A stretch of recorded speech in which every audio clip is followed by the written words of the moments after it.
Assalamualaikum warahmatullahi wabarakatuh. Perkenalkan, nama saya Khorl Habibah. Saya dari kelas 11 Otomasi 3.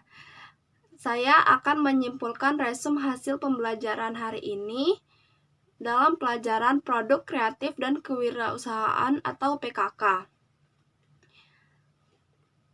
Di dalam resum ini terdapat beberapa pembahasan. Yang pertama, cerdas. Yang kedua, analisis SWOT. Yang ketiga, aspek manajemen SWOT. Yang keempat, analisis masalah. Yang kelima, produk. Yang kelima, kemampuan atau sikap. Dan yang terakhir, proposal. Yang pertama, cerdas. Cerdas. Orang yang cerdas, di dalam otaknya terdapat 6 pertanyaan, yaitu 5W1H. Apa aja sih 5W1H itu? 5W itu mencakup who, what, when, where, and why. Dan 1H-nya itu adalah how. Analisis SWOT. Yang pertama, strengths atau kelebihan. Maksudnya itu contohnya seperti misalnya kita membuat power supply. Itu kelebihannya adalah dapat digunakan dengan variabel voltage atau tegangan. Yang kedua, weakness atau kelemahan. Misalnya dalam pembuatan power supply itu kelemahannya adalah komponen belum tersedia di pasar lokal. Yang ketiga itu opportunity atau peluang. Misalnya peluang dalam pembuatan power supply itu adalah produk belum ada di pasaran. Jadi memungkinkan harga yang dijual itu lebih mahal dan kita mendapatkan untung yang lebih banyak. Dan yang terakhir itu threats atau ancaman. Ancaman itu misalnya dalam pembuatan power supply itu adalah adanya produk yang sama dijual di pasaran. Itu memungkinkan harganya menjadi lebih turun atau keuntungan yang kita dapat itu menjadi lebih sedikit. Selanjutnya, aspek manajemen SWOT. Ada aspek manajemen SWOT itu ada 7. Yang pertama itu man atau manusia. Yang kedua, money atau uang. Yang ketiga, material atau bahan. Yang keempat, mesin. Yang kelima, metode. Yang keenam, market. Dan yang terakhir, environment atau lingkungan.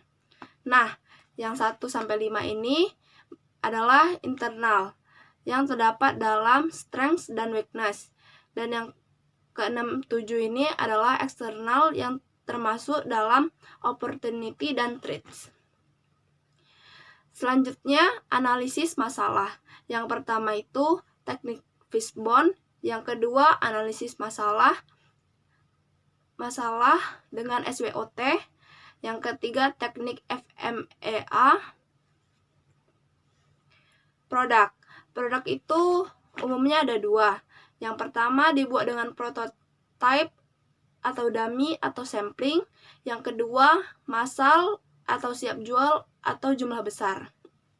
Prototype itu misalnya seperti kita buat sendiri dalam jumlah yang sangat terbatas. Sedangkan massal itu dibuat dalam jumlah banyak dan disiap untuk dijual. Selanjutnya, kemampuan atau sikap. Yang pertama itu disiplin. Maksudnya kita itu disiplin dalam mengerjakan tugas, dalam berpakaian, dan dalam segala hal. Yang kedua itu tanggung jawab. Tanggung jawab atas tugas kita masing-masing. Yang ketiga, mandiri dan sopan santun. Mandiri dalam melakukan segala hal dan sopan santun kepada siapapun, baik kepada yang lebih tua dan yang lebih muda. Dan yang terakhir itu kreatif dan inovatif. Selanjutnya itu proposal. Di proposal itu terdapat 2 bab. Yang pertama itu bab 1 yang mencakup latar belakang, tujuan, dan manfaat. Latar belakang ini mencakup alasan dan harapan dari judul yang kita ambil. Lalu tujuan itu adalah target. Kapan waktu tertentu kita menentukannya. Yang ketiga itu manfaat. Manfaat itu maksudnya adalah dampak setelah proyek itu selesai, baik kepada kita, masyarakat, atau sekolah, atau orang lain. Nah, yang di bab kedua ini ada 11 macam. Yang pertama, analisis SWOT. Yang kedua, desain project. Yang ketiga, pengadaan alat dan bahan. Yang keempat, prosedur pengadaan mekanik. Yang kelima, prosedur pengadaan elektrik. Yang keenam, prosedur pengujian mekanik dan elektrikal. Yang ketujuh, perhitungan harga jual. Yang kedelapan, pembuatan kemasan. Yang kesembilan, pembuatan brosur atau manual book. Yang ke-10, pemasaran. Dan yang terakhir adalah jadwal kegiatan. Mungkin itu saja resume dari saya pada hari ini. Cukup sekian dan terima kasih. Mohon maaf apabila ada salah kata. Wassalamualaikum warahmatullahi wabarakatuh. Terima kasih.